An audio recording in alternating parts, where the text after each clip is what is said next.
সম্প্রতি ইরানে এমন একটি ঘটনা ঘটেছে যা শুধু মধ্যপ্রাচ্য নয়, পুরো পৃথিবীর মানুষকে ভাবিয়ে তুলেছে। একটি বিশাল মূর্তি তৈরি করা হয়, তার কপালে আঁকা ছিল একটি প্রতীক, আর তার উপরে লেখা ছিল 666। তারপর হাজার হাজার মানুষের সামনে সেই মূর্তিটিকে আগুনে পুড়িয়ে ফেলা হয়। কিন্তু প্রশ্ন হলো, এই মূর্তিটি কার ছিল আর কেন তাকে পুড়িয়ে দেওয়া হলো? এই রহস্যের উত্তর লুকিয়ে আছে হাজার হাজার বছরের ইতিহাসে। ইরানে 1979 সালে একটি বড় ঘটনা ঘটে, যা ইতিহাসে ইসলামী বিপ্লব নামে পরিচিত। প্রতি বছর 11 ফেব্রুয়ারি এই বিপ্লবের বার্ষিকী পালন করা হয়। কিন্তু এবার উদযাপনটা ছিল একটু ভিন্ন।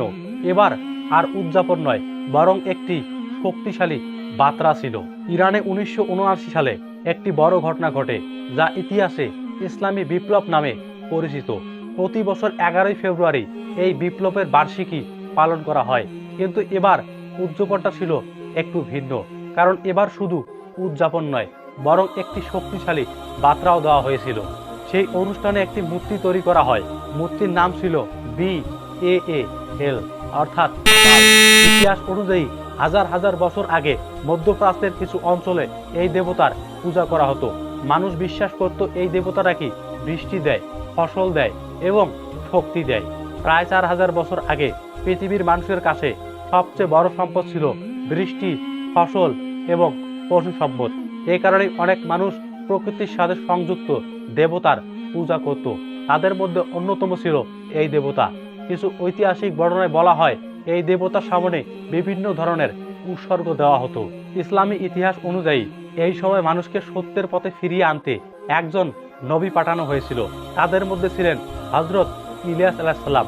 কোরআনে উল্লেখ আছে, তিনি তার জাতিকে বলেছিলেন, তোমরা কি তোমার দেবতাকে ডাকছো আর সৃষ্টিকর্তা আল্লাহ তাআলাকে ছেড়ে দিচ্ছ। এ সময় সেই অঞ্চলে দীর্ঘদিন বৃষ্টি হয়নি। মানুষ ভাবলো তাদের দেবতা হয়তোবা অসন্তুষ্ট হয়েছে, তাই তারা আরো বেশি পূজা শুরু করলো। কিন্তু হযরত ইলিয়াস আলাইহিস সালাম তাদেরকে একটি চ্যালেঞ্জ দেন। তিনি বলেন, তোমরা তোমাদের দেবতাকে ডাকো আর আমি আমার আল্লাহকে ডাকবো, তারপর দেখা যাবে কার দোয়া কবুল হয়। মানুষ অনেক চেষ্টা করলো, কিন্তু কিছুই ঘটলো না। কিন্তু যখন হযরত ইলিয়াস আলাইহিস সালাম আল্লাহর কাছে দোয়া করলেন, হঠাৎ আকাশে মেঘ জমতে শুরু করলো। কিছুক্ষণের মধ্যেই শুরু হলো এক প্রবল বৃষ্টি। এই ঘটনাই মানুষকে আবার মনে করিয়ে দেয়, সত্যিকারের শক্তি কোনো মূর্তির মধ্যে নয়, বরং একজন আল্লাহর কাছেই। আর আজও ইতিহাসের এই গল্পগুলো মানুষকে ভাবতে বাধ্য করে, সত্যি কি আর মিথ্যা কি সেটা আল্লাহ তাআলাই সব থেকে ভালো জানেন।